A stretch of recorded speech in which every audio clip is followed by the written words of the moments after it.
কথাবার্তা যেগুলি বলে এগুলো মানে সংবিধানের কোনো সম্পর্ক নেই। রাষ্ট্রপতির ভাষণ নিয়ে বলেছে। এটা কেন বলতেছে? রাষ্ট্রপতি স্বৈরাচারের দোষর মানলাম, আর কথা শোনাও যায় না, এটাও মানলাম। তো এর আন্ডারে তুমি শপথ নিলা কেমন করে? শপথ নেওয়ার সময় খেয়াল ছিল না? বলতেছে কি নাহিদ ইসলাম এবং এই রাষ্ট্রপতির কাছে শপথ নেওয়া উপদেশ। রাষ্ট্রপতি ফ্যাসিবাদের দোষর ছিল না? ছিল। মানে যদি তারা তুমি যার কথাই শুনতে চাও না, তার কথা শুনে সেটা পর তুমি উচ্চারণ করছো, উনিও বলছে উনিও বলছে উনিও বলছে উনিও বলছে, শপথ ভেবে নিচ্ছে, তখন তুমি রাষ্ট্রপতির কথা প্রতিধ্বনি করতে পারছো, তোমার কোনো আপত্তি নাই, সমস্যা হয় নাই। এখন তোমার এটা সমস্যা ফ্যাসিবাদের দোষর। এই ফ্যাসিবাদের দোষরের আদেশের দ্বারা তো ইলেকশনটা হয়েছে। দেখেন আসলে ঐতিহাসিক জিনিসটা কি, ইতিহাসে যেটা স্মরণীয় হয়ে থাকবে। সব সংসদ ঐতিহাসিক, সব সংসদ ঐতিহাসিক বিভিন্ন কারণে।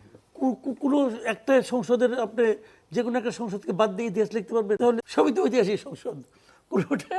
এখন ইতিহাসে কে কোন অবস্থানে আছে সেটা হলো একটা ব্যাপার। কোন ইতিহাসটা পড়তে আনন্দ পাচ্ছেন, কোনটা আনন্দ পাচ্ছেন, সব সংসদে ঐতিহাসিক। বাট প্রশ্নটা হলো যে এই সংসদটা জনগণের প্রত্যাশা এটাকে মেটাতে পারবে কি? এটা এখনই বলার কোনো সুযোগ নাই, আরো সময় লাগবে ভাই।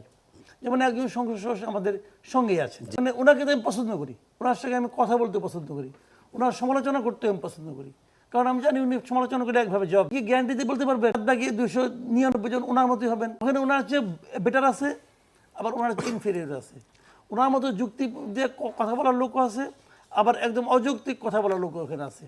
এখন কার কি ভূমিকা থাকবে এটা ভাই 5টা বছর তো অনেক দিন, কে কি বলবে না বলে বলা বড় কঠিন, এবং ওই ভূমিকার দ্বারা সংসদ হবে। এখনো যে সংসদ যাত্রাই শুরু করে নাই, সেটা কেমন হবে কেমন হবে না বলা বড় কঠিন।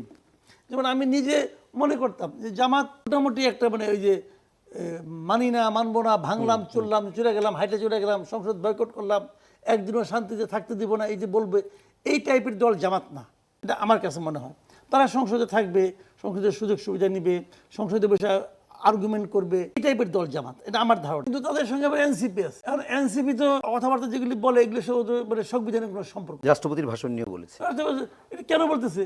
রাষ্ট্রপতি স্বৈরাচারের দোষর মানলাম, তার কথা শোনাও যায় না, এটাও মানলাম। তো এর আন্ডারে তুমি শপথ নিলা কেমন? শপথ নেওয়ার সময় খেয়াল ছিল না? বলতেছে কি নাহিদ ইসলাম এবং এই রাষ্ট্রপতির কাছে শপথ নেওয়া উপদেশটা। তো রাষ্ট্রপতি ফ্যাসিবাদের দোষর ছিল না? ছিল। মানে যদি তারা তুমি যার কথাই শুনতে চাও না, তার কথা শুনে সেটা পর তুমি উচ্চারণ করছো, উনিও বলছে উনিও বলছে উনিও বলছে উনিও বলছে, শপথ ভেবে নিছে, তখন তুমি রাষ্ট্রপতির কথা প্রতিধ্বনি করতে পারছো, তোমার কোনো আপত্তি নাই, সমস্যা হয় নাই। এখন তোমার এটা সমস্যা ফ্যাসিবাদের দোষর। এই ফ্যাসিবাদের দোষরের আদেশের দ্বারা তো ইলেকশনটা হয়েছে, তখন সমস্যা হয় নাই। এই ফ্যাসিবাদের দোষরের আদেশ দিয়ে দিয়েছে, যেটা নাকি বেআইনি বলতেছে, অবৈধ বলতেছে, সেই আদেশের জড়িত তুমি বলতেছো যে আমাদের সংবিধান সংস্কার পরিষদের মেম্বার হিসেবে শপথ নেওয়া দরকার ছিল। ওই শপথ কেন বিএনপি নিল না? এই জন্য বিএনপির চেয়ে খারাপ আর কেউ, তখন সমস্যা হয় নাই ভাই। এইগুলো জানেন কি, যে আমি আমার সুবিধা মতো কিছু মানবো কিছু মানবো না, এটা তো ভাই হয় না। মানলে পরে মানে নাহলে মানেন না, এগুলো তো আবদারের কথাবার্তা। এই আবদার তো মানে ভাই এই সংবিধান চলবে, সংসদ চলবে সংবিধান দিয়ে, বুঝলেন? আসে এগুলো বলতেছে। কাজে এই জামাতকে আমি মনে করি তারা সেন্সিবল আছে, তারা কথাবার্তা বলবে, তর্ক করবে, বিতর্ক করবে, আবার মানবে।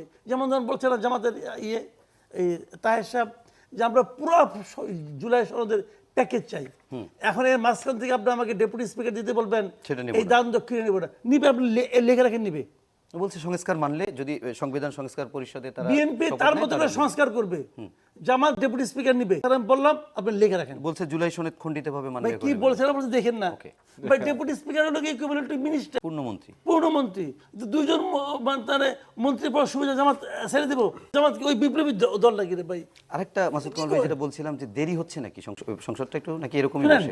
এটা হলো কি আপনার সরকারি দল যেটা আছে এটা তাদের প্রিপারেশনের উপর নির্ভর করে। কারো প্রিপারেশন থাকে ওরা আমি পরের দিন বসলাম, আর কারোর মধ্যে হয়তো একটু থাকে, মানে আপনার কি বলে এটাকে সংযম থাকে, ভাবে দুদিন পরে হলো আমাদের, দুদিন আগে হলো আমাদের, যাই আস্তে আস্তে গুছাই টুসাই নেই।